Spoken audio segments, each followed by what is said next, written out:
ప్రధాని మోడీ సీఎం రేవంత్ రెడ్డి భేటీలో ఆసక్తికర పరిణామం. రాష్ట్రానికి రావాల్సిన నిధుల కోసం ప్రధానికి ముఖ్యమంత్రి వినతి. ప్రతిగా రేవంత్ కు ఒక లేఖ ఇచ్చిన మోడీ 2017 నుంచి కేంద్ర పథకాలకు మ్యాచింగ్ గ్రాంట్ విడుదల చేయాలని లేఖలో ప్రస్తావన. కేంద్రం నుంచి నిధులు తీసుకురావాల్సిన బాధ్యత కిషన్ రెడ్డిదే. నిధులు తీసుకొస్తే బహిరంగ సభలో కేంద్ర మంత్రిని సన్మానిస్తానన్న CM Revanth Reddy.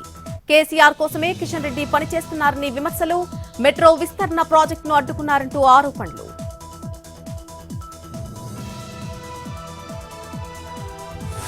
Mysterious deaths పై కేటీఆర్ కు సీఎం రేవంత్ రెడ్డి సూటి ప్రశ్న.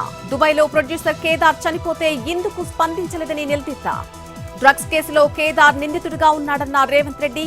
సంజీవ్ రెడ్డి, రాజలింగమూర్తి, కేదార్ మిస్టీరియస్ డెత్స్ ని ప్రస్తావించిన సీఎం.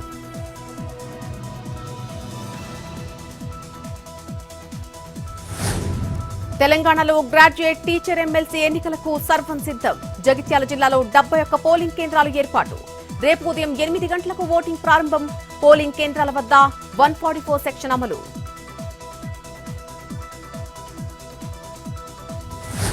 జగిత్యాలలో ఎన్నికల నిబంధనలు బేఖాతరు. కూడలలో ఇంకా కనిపిస్తున్న కాంగ్రెస్, బీజేపీ నేతల హోర్డింగ్లు, ఫ్లెక్సీలు.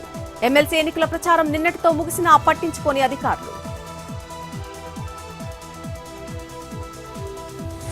రెండో రోజు పోలీస్ కస్టడీలో వంశీని 5 గంటలు ప్రశ్నించిన పోలీసులు. సత్యవర్ధన్ను హైదరాబాద్, విశాఖ తీసుకెళ్లినప్పుడు ఎవరెవరు ఉన్నారన్న దానిపై ఆరా. ఫోన్ గురించి కూడా మరోసారి ప్రశ్నించిన ఏసీపీ.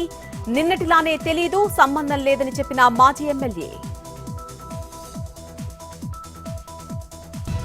పల్నాడు జిల్లా కోటప్పకొండకు తరలి వస్తున్న ప్రభలు. 20 భారీ విద్యుత్ ప్రభలతో పాటు గ్రామాల నుంచి చిన్న ప్రభల ఊరేగింపు. కోటప్పకొండ జాతరకు వేలాదిగా తరలి వెళ్తున్న భక్తులు.